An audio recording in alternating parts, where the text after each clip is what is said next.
Nag-record si Belen ng isang farewell video para sa kanyang kasintahan na si Adrian. Pinili niyang tapusin ang kanilang relasyon sa paraang ito upang maiwasan ang masakit na pagtatalo. Kahit mahal pa rin niya ito ng sobra, hiniling niya kay Adrian na huwag na siyang hanapin pa. Nang gabi ring iyon, sinubukan ni Adrian na takasan ang kanyang lungkot sa pamamagitan ng pagpunta mag-isa sa isang bar. Umupo siya roon na mabigat ang mukha at halatang maraming iniisip. Napansin siya ni Fabiana, isa sa mga waitress, at sinabi nito sa manager ng bar na ayaw niyang makakita ng lalaking ganoon kalungkot. Basta na lamang inisip ng manager na kapag malungkot ang isang lalaki ay may nagawa itong kasalanan, ngunit hindi lubos na sang-ayon si Fabiana sa pananaw na iyon. Nagpatuloy si Adrian sa pag-inom hanggang sa magsara ang bar. Nang dalhin ni Fabiana ang kanyang bill, inalok niya itong tulungan dahil halatang lasing na ito, ngunit nagpumilit si Adrian na umalis ng mag-isa. Pagkalabas niya ng bar ay hindi niya sinasadyang mabangga ang isang tao, na mabilis na nauwi sa suntukan at nauwi sa pagkakasuntok kay Adrian. Nang makita ito ni Fabiana, agad siyang lumabas upang tulungan ito at nagdesisyong ihatid siya palayo sa gulo.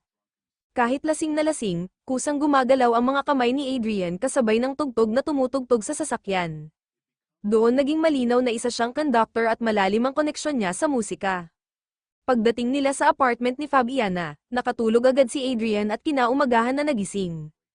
Kinabukasan, inalok siya ni Fabiana ng maiinom at maayos na nagpakilala. Saglit na nagtaka si Adrian kung paano nito nalaman ang kanyang pangalan, ngunit ipinaliwanag ni Fabiana na siya mismo ang nagkwento ng lahat noong nakaraang gabi. Dahil ayaw nang magtagal pa roon, agad siyang umalis.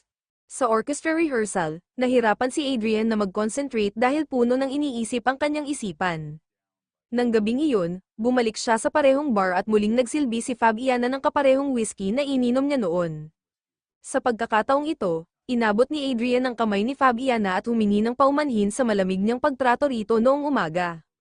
Pagkatapos nilang umalis ng magkasama sa bar, dinala ni Adrian si Fabiana sa kanyang orchestra stage at kalaunan ay nagpalipas sila ng gabi na magkasama. Hindi nagtagal ay lumipat si Fabiana sa bahay ni Adrian. Kinaumagahan, siya ang unang nagising at nagtungo sa banyo. Habang nagsisipilyo, may napansin siyang kakaiba, nakita niyang may dalawang toothbrush at maya-maya ay nakarinig siya ng kakaibang tunog mula sa mga tubo ng tubig. Pakiramdam niya ay may mali sa bahay na iyon, ito ang nakatagong katotohanan. Dahil sa kanyang pag-uusisa, nagsimula siyang libutin ang bahay. Napansin niya ang aso ni Adrian at nagpatuloy sa paglalakad hanggang sa makarating sa isang mesa. Bago pa niya masuri iyon ng mabuti, tinawag na siya ni Adrian para sa almusal. Habang kumakain, tinanong ni Fabiana kung bakit pinili ni Adrian na manirahan ng napakalayo sa lungsod sa isang tahimik na rural na lugar. Ipinaliwanag ni Adrian na mas gusto niya ang katahimikan at paglayo sa maraming tao. Pagkatapos nito ay inanyayahan niya si Fabiana na manatili pa ng isa pang gabi at agad naman itong pumayag. Pagkatapos lamang ng almusal ay may dalawang hindi inaasahang bisita na dumating. Ipinakilala nila ang kanilang sarili bilang mga detective na sina Franco at Brando. Dumating ang dalawang detective upang magtanong tungkol kay Belen. Ibinunyag ni Franco na ayon sa immigration records, hindi talaga umalis ng Spain si Belen. Humingi sila ng pahintulot na siyasatin ang bahay at tinanong si Adrian tungkol sa pagmamay-ari nito at kung gaano na siya katagal naninirahan doon. Ipinaliwanag ni Adrian na 2 buwan pa lamang siyang umuupo sa bahay. Pagkatapos ay tinanong ni Franco kung may naiwan bang gamit si Belen. Binanggit ni Adrian na may naiwan itong toothbrush sa kanyang work desk, na siya ring mesa na napansin ni Fabiana kaninang umaga. Dahil dito, lalo pang naging mausisa si Fabiana sa mga nangyayari. Ipinaliwanag ni Adrian na iniwan siya ni Belen dahil pinili nito ang ibang lalaki. Iginiit niya na normal na proseso lamang ang pagbisita ng mga pulis at hindi nawawala si Belen.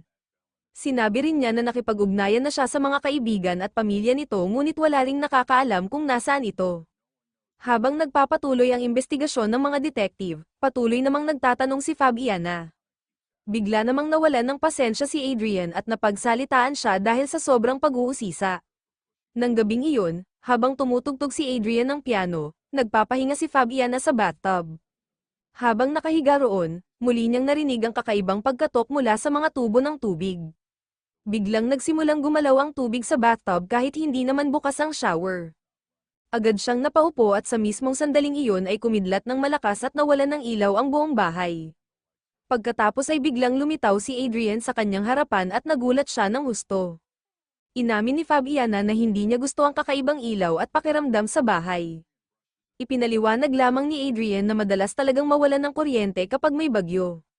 Makalipas ang ilang sandali ay bumalik din ang ilaw at ipinagpatuloy nila ang kanilang gabi. Ngunit hindi pa rin mawala ang pakiramdam ni Fabiana na may mali. Napansin niya si Hans, ang aso ni Adrian, na nakaupo lamang at nakatitig ng diretso sa salamin. Agad naman itong pinalabas ni Adrian sa silid. Kinabukasan sa trabaho, nakausap ni Fabiana si Brando. Binalaan siya nito na kainahinala si Adrian dahil nawawala ang dating kasintahan nito ngunit agad na may bagong babae sa kanyang buhay. Gayunpaman, hindi iyon masyadong pinansin ni Fabiana. Makalipas ang ilang araw, pinangunahan ni Adrian bilang conductor ang isang orchestra performance at naroon si Fabiana upang manood. Pagkatapos ng pagtatanghal, ipinakilala siya ni Adrian kay Tito, ang manager ng orchestra. Sa kanilang pag-uusap, ibinahagi ni Adrian na balak na niyang magbitiw sa kanyang posisyon at ipagpatuloy ang kanyang career sa ibang lugar. Ipinahayag naman ni Tito ang kanyang pasasalamat at pagmamalaki sa pagkakataong makatrabaho ang isang taong kasing husay ni Adrian. Kinabukasan, habang naliligo si Fabiana, biglang naging sobrang init ng tubig at napaso ang kanyang balikat. Maya-maya, habang pinatutuyo niya ang kanyang buhok sa harap ng lababo, muli niyang narinig ang kakaibang ingay mula sa mga tubo. Habang mas marami siyang oras na nag-iisa sa bahay, lalo siyang nababalisa. Hinintay niya ang pag-uwi ni Adrian ngunit habang papadilim ang gabi at lalong sama-sama ang panahon, muli siyang naglibot sa loob ng bahay. Dahil sa pagkainip, tumalon-talon siya sa kama at doon niya napansin ang isang kakaibang bagay sa sahig. Nakakita siya ng kwintas na may nakakabit na susi at agad niyang naisip na subukan ito. Sa mismong sandaling iyon, muling kumidlat ng malakas at nawalan na naman ng kuryente ang bahay. Nakarinig si Fabiana ng ingay mula sa sala malapit sa piano kaya agad niya itong sinundan upang tingnan. Ngunit biglang lumitaw si Hans mula sa dilim at sa sobrang gulat niya ay natamba siya. Hindi nagtagal ay dumating si Adrian at tinulungan siyang gamutin ang kanyang natamong sugat. Sa pagkakataong ito, totoong natatakot na si Fabiana. Ayaw na niyang maiwang mag-isa at nagsimula na siyang maniwala na may kakaibang presensya sa loob ng bahay. Dinala niya si Adrian sa banyo upang ay parinig ang misteryosong tunog na nanggagaling sa mga tubo ng tubig. Sa pagkakataong iyon ay narinig din ito ni Adrian, ngunit sinabi lamang niya na marahil ay hangin lang na dumadaan sa plumbing system ng bahay. Hindi kumbinsido si Fabiana ngunit hindi ito pinansin ni Adrian at sinubukan lamang siyang pakalmayan. Kinaumagahan, nakatanggap si Adrian ng tawag mula sa mga detective. May natagpo ang bangkay na may mga katangiang kahawig ni Belen kaya pinapapunta siya upang kilalanin ito. Agad siyang umalis at nagtungo sa morgue. Doon, ipinaliwanag ni Franco na ang bangkay ay pag-aari ng isang batang babae na matinding nasunog kaya halos hindi na makilala ang mukha nito. Sinuri ito ni Adrian at nakumpirma niyang hindi iyon si Belen. Pagkatapos ay umuwi siya, habang nasa parking area, palihim siyang pinagmamasdan ni Brando mula sa malayo at lalo itong naghinala sa kanyang kilos. Pagdating ni Adrian sa bahay, nadatnan niya si Fabiana na nakatayo sa banyo at nakatitig lamang sa salamin. Napansin niyang magulo ang silid at nagkalat ang mga libro kaya agad niya itong tinanong. Kalmadong ipinaliwanag ni Fabiana na may hinahanap lamang siya at wala siyang kausap na iba. Pagkatapos ay ikinwento ni Adrian ang tungkol sa natagpuang bangkay at muling iginiit na hindi iyon si Belen. Sinabi rin niya na si Fabiana na lamang ang natitirang mahalagang tao sa kanyang buhay. Mula rito ay bumalik ang kwento sa nakaraan noong magkasama pa sina Adrian at Belen. Sa simula ay tila normal at masaya ang kanilang buhay. Isang araw, nakatanggap si Adrian ng alok mula kay Tito upang maging conductor ng isang orchestra sa Bogota sa loob ng isang taon. Inanyayahan niya si Belen na sumama sa kanya at pumayag naman ito. Sa isa sa kanyang mga pagtatanghal, nakaupo si Belen sa eksaktong parehong upuan kung saan kalaunan ay uupo si Fabiana. Matapos ang palabas, nakipag-usap muna siya kay Tito bago hinanap si Adrian. Kalaunan ay natagpuan niya itong nakikipag-usap kay Victoria, isang violinist sa orchestra. Doon nagsimula ang unang pagkikita ni Belen at Victoria. Makalipas ang ilang araw, umupa si Belen ng bahay mula sa isang babae na nagngangalang Emma. Ang bahay na iyon ang siya ring tinitirhan ngayon ni Adrian. Doon din nalaman na hindi pala aso ni Adrian si Hans kundi alagang aso ni Emma. Bago umalis papuntang Germany, hiniling ni Emma kay Belen na alagaan si Hans dahil alam niyang mahilig ito sa mga aso. Samantala, nagtatrabaho si Belen bilang show designer at ginugugol ang kanyang mga araw sa isang factory. Matapos ang isa niyang trabaho, nagtungo siya sa orchestra stage upang sunduin si Adrian. Tinulungan siya ni Tito na hanapin ito, ngunit isang hindi inaasahang eksena ang kanilang nadatnan. Natagpuan nila si Adrian na mag-isang kasama si Victoria sa loob ng isang silid. Agad na ikinainis ni Belen ang sitwasyong nadatnan niya kaya umalis silang magkasama ni Adrian. Ngunit kahit nakauwi na sila, hindi pa rin nawawala ang kanyang sama ng loob. Hindi iyon ang unang beses na nakita niyang kasama ni Adrian si Victoria at unti-unti nang nabubuo ang kanyang pagdududa. Kinabukasan, habang naliligo si Adrian, palihim na sinilip ni Belen ang kanyang cellphone.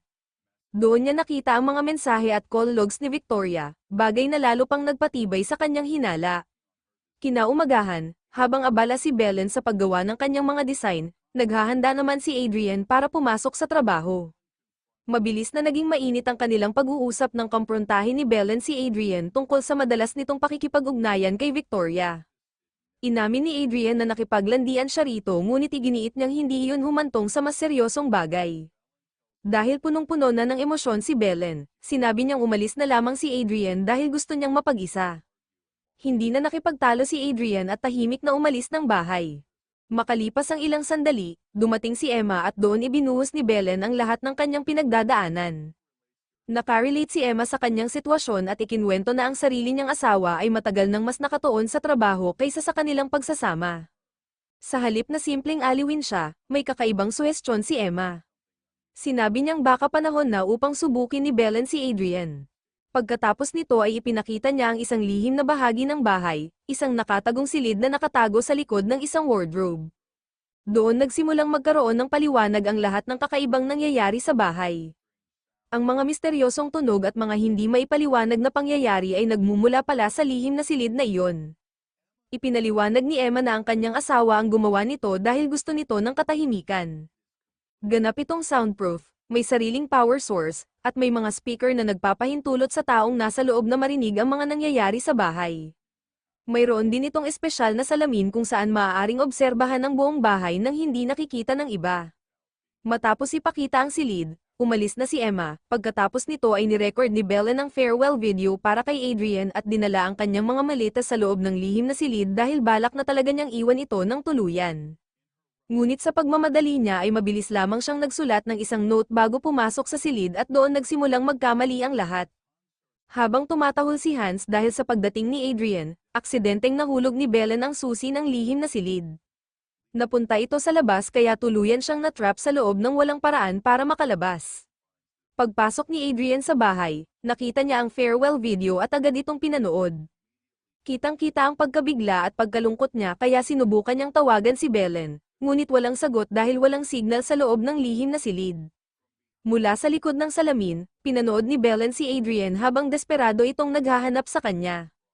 Nakita pa niyang may dala itong mga bulaklak na tila balak gamitin bilang paghingi ng tawad. Ngunit biglang nagbago ang emosyon ni Adrian, napalitan ng galit at pagkadismaya ang kanyang lungkot kaya itinapon niya ang mga bulaklak. Nang makita iyon, agad na nakaramdam ng matinding pagsisisi si Belen. Sinubukan niyang tawagin si Adrian ngunit walang saysay dahil ganap na soundproof ang silid. Kahit gaano siya kalakas sumigaw ay wala itong maririnig. Hindi rin niya magamit ang kanyang cellphone dahil wala itong signal. Unti-unting nanaig ang takot at panik sa kanya nang mapagtanto niyang totoong nakakulong siya roon. Desperado siyang naghanap ng paraan upang makalabas ngunit wala siyang matagpuang solusyon. Nang gabing iyon, mag-isang nakaupo si Adrian sa kanyang silid habang puno ng pagsisisi ang kanyang isip. Kasabay nito, tuluyan nang bumigay si Belen sa loob ng lihim na silid habang pinagsisisihan din ang lahat ng nangyari at nananatiling nakakulong ng walang paraan upang makatakas.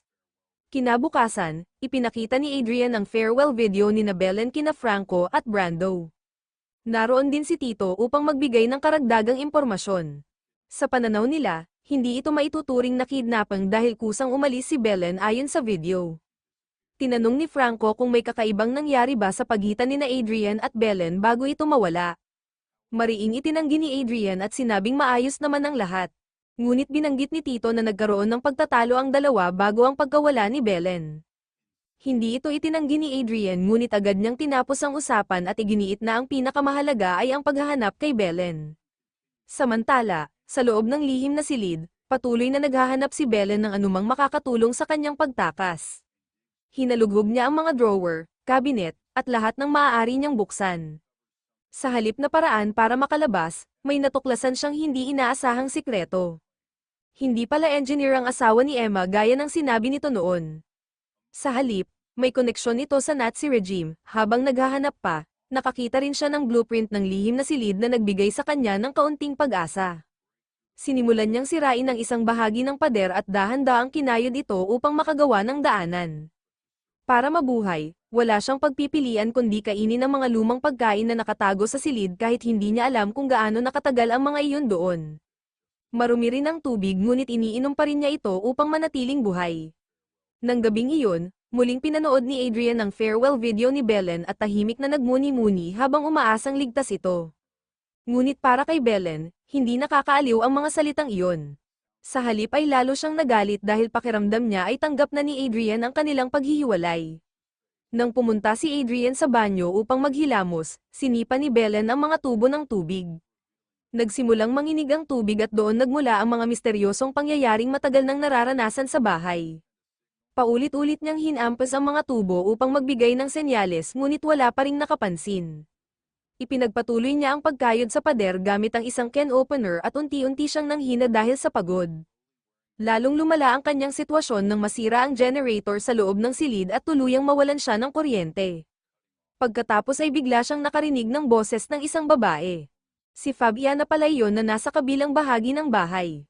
Doon niya napagtanto na may iba ng kasama si Adrian.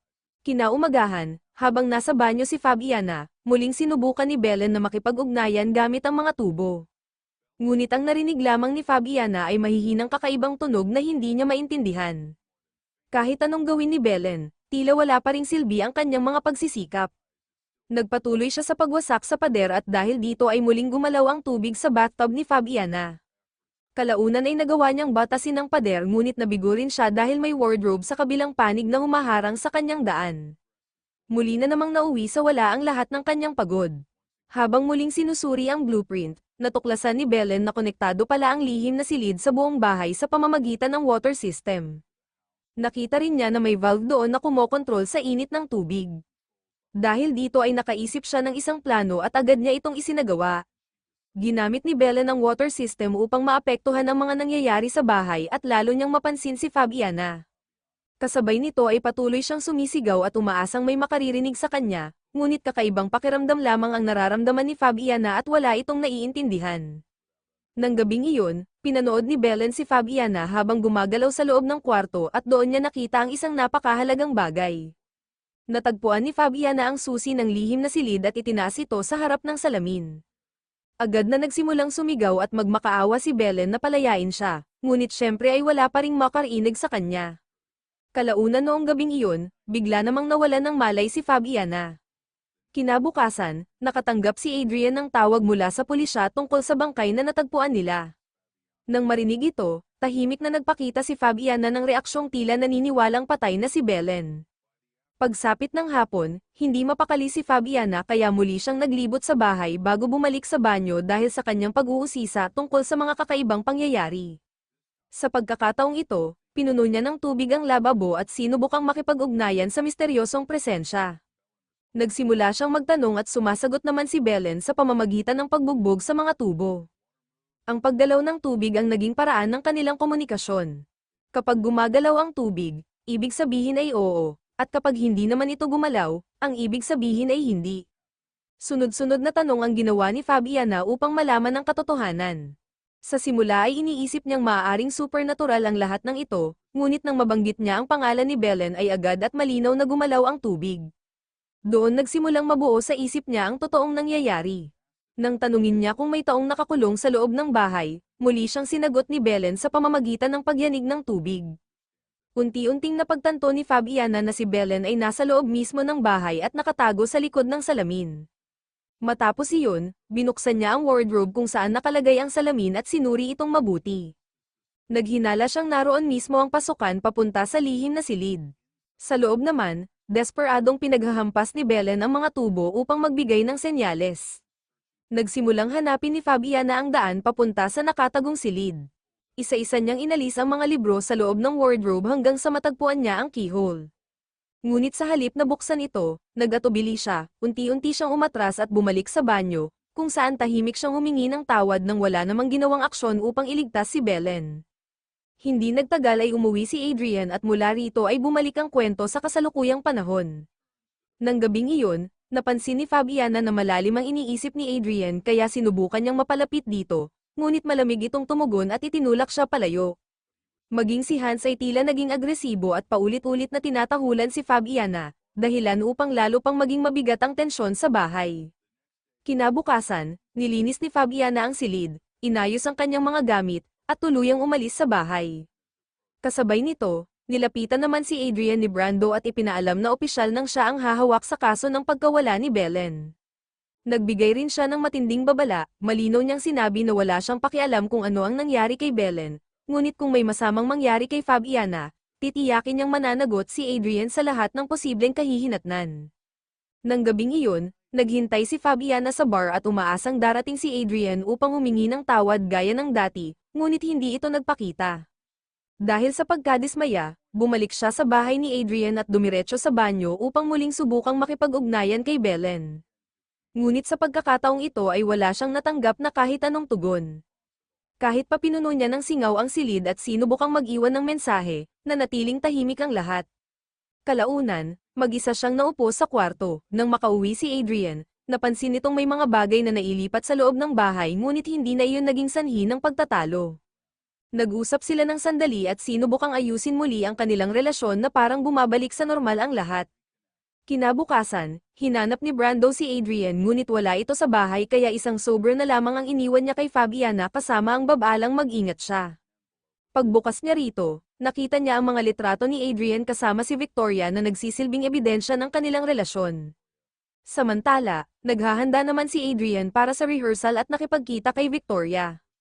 Doon ay nagpasya siyang tapusin na ang anumang namamagitan sa kanila at huwag nang ipagpatuloy pa ito. Matapos makita ang mga litrato, tuluyan nang tinanggap ni Fabiana ang katotohanan tungkol kay Adrian. Nang maintindihan niya kung anong klaseng tao ito, gumawa siya ng isang mahalagang desisyon. Habang wala si Adrian dahil sa rehearsal, bumalik siya sa bahay at binuksan ang lihim na silid. Pagpasok niya roon ay nagulat siya sa kanyang nakita. Buhay pa si Belen ngunit sobrang nanghihina at matagal nang nakakulong. Ngunit nang lumapit si Fabiana, bigla siyang inatake ni Belen. Sa isang mabilis na pagkakataon, nabawi ni Belen ang kanyang kalayaan. Siya ang nagkaroon ng kontrol sa sitwasyon at sa halip ay si Fabiana ang ikinulong niya sa loob ng lihim na silid bago kunin ang susi. Habang tinatapos ni Adrian ang kanyang rehearsal at pauwi na, tuluyan namang nakalabas si Belen sa bahay. Nakinig siya sa isang voice message kung saan nalaman niyang pumanaw na si Emma sa Germany at may balak pala itong ibenta ang bahay. Bago siya umalis, iniwan ni Belen ang susi ng lihim na silid kasama ang larawan nila ni Adrian sa harap ng salamin. Hindi nagtagal ay nakauwi si Adrian, sinalubong siya ni Hans at dinala papunta sa kwarto kung saan nakita niya ang susi at ang litrato na naghihintay sa kanya. Sa huling bahagi ng kwento, muling nagbago ang eksena. Makikitang tahimik na nakaupo si Belen sa tabing dagat, malaya na sa wakas matapos ang lahat ng kanyang pinagdaanan. Samantala, wala nang laman ng bahay, wala na si Adrian, at sa kailaliman ng lihim na silid ay naiwan si Fabiana na nakakulong, hinaharap ang kaparehong kapalarang minsang naranasan ni Belen. Sa madaling salita, ipinakita ng kwento kung paano nagdulot ng trahedya ang selos, pagtatago ng katotohanan, at mga desisyong ginawa dahil sa emosyon, hanggang sa tuluyang umikot ang kapalaran at may ibang taong napilitang maranasan ang parehong bangungot na pinaghirapan namang takasan ng nauna.